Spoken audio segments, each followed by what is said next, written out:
Okay, combining a few updates here. What you're seeing now is just going through all of the sentiment analysis using G-Cloud, Google's NLP system. Um, Made a ton of progress today doing the targeted bias kind of thing. So this is what I have. The first rule here, bias Trump is evil, actually does work, but what I'm finding is even with a ton of articles, it's actually pretty difficult to pull a an actual bias out. Um, Believe it or not, there's actually only a few instances of an author like saying Trump is blah or whatever. So I'm thinking maybe this might be more tuned for individual statements, but anyway, still a good exercise to pull off. I'm also combining this with another update. If I can find the window here. I moved from DynamoDB for the analysis to S3. Files are just getting big, so I had to move that around.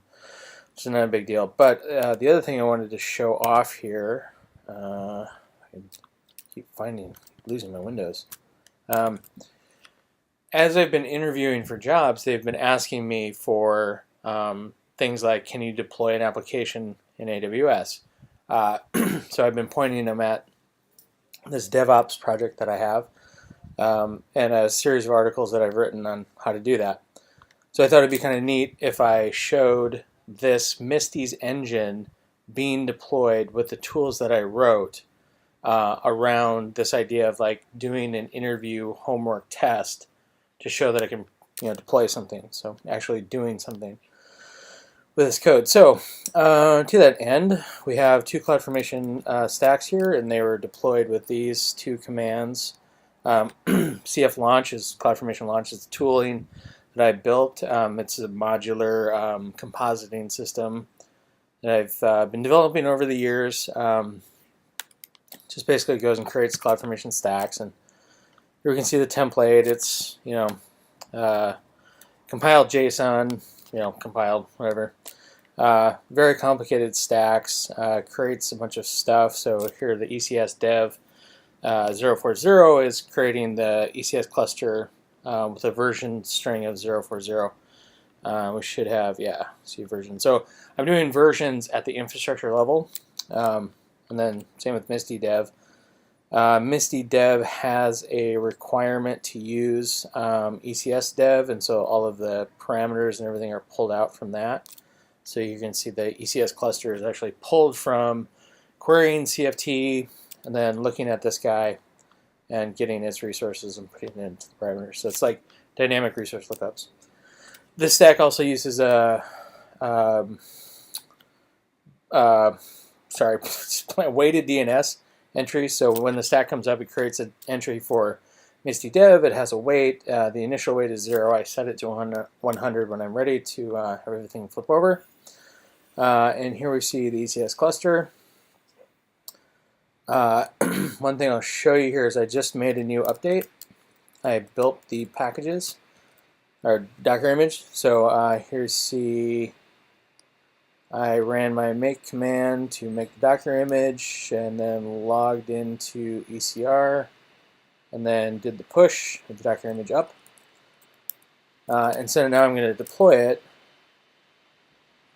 Let's see now. I'm going to do a new task, create new revision, and my revision is all right, 030. I want to make sure I'm locking that down. So we go here. And sort of latest, and to deploy a specific version, update, create, go back to the cluster, and just to make sure, I think, well, I'll be able to tell if this is the new version because it'll most likely break. I don't know if I have a version in front now. Okay, so other steps do. Okay, so I go to the service, I do an update, I pull down 40 most recent. So usually I have some tooling around this, but I just haven't got around to it. Update service is updated. Now we can see desired pending. And what I'll do is actually go to the tasks, or this task, and just stop it. So I don't care if it's running or not. This will actually crash this. Yeah, it's fine. Normally the blue-green deployment goes through with ECS and it's much better at handling this. I'm forcing that thing to run, so I want to see, does it actually work? Can it actually come up, and will it do the right thing? So usually it takes about, I think we clocked it about 120 seconds, or between 100 and 120 seconds to actually spin up, and it's just scheduling something onto the instance. Standard stuff. So, but this could be broken. It might be broken. Look at why. Brand new stuff. So exit code 1. Okay, so I don't really know why it's running. It's probably just bugging the code somewhere, or it's the one that I turned off. Oh, there we go. That one's running. Oh, somebody's running. All right, so we're getting closer. So now it's up, but oh, okay. So now we got some information we can actually look at. But I don't know what exit code 1 is, so I'll have to go through and take a look at this. I changed a ton of stuff, so. But as you can see, it was working a minute ago. And this is just a process that I found that like we have to go through and deploying new stuff. I have no pipelines or like formal testing things to figure this out. On another note, going back to what the actual MistyEngine does here, you can see I've added some stuff to my amazingly advanced UI here. Just got more stories and more analytics and more stuff. So I think I'm currently analyzing some stuff. Let me see if I can find this here. I usually run with way too many windows open. Okay.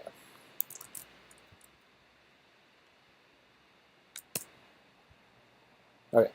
So this is showing. It's just running through the